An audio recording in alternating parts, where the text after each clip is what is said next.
جنگ 100 سالہ قرون وسطی کے دوران فرانس اور انگلستان کے درمیان لڑی گئی 116 سال تک لڑی جانے والی یہ جنگ 1337 سے 1453 تک جاری رہی۔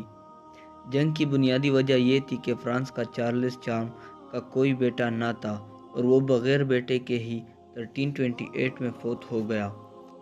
اس کی موت کے بعد انگلستان کے ایڈورڈ سوم نے فیصلہ کیا کہ اپنی ماں کے ذریعے وہ ہی حقیقی طور پر فرانس کا نیا بادشاہ ہونا چاہیے۔ ایڈورڈ سوم مملکت انگلستان کا بادشاہ تھا جس نے 1327 سے اپنی وفات تک مملکت انگلستان پر حکومت کی۔ وہ 13 نومبر 1312 کو قلعہ ونڈسر میں پیدا ہوا۔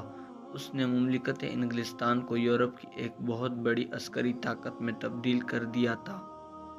وہ 29 ستمبر 1376 کو بیمار ہوا اور کچھ عرصے بعد ہی 21 جون 1377 کو اس کا انتقال ہو گیا۔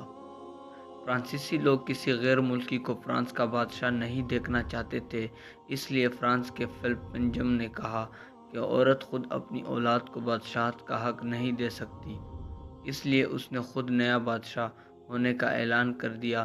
اس اختلاف رائے کی وجہ سے دونوں ممالک میں جنگ چھڑ گئی جو 116 سال تک جاری رہی۔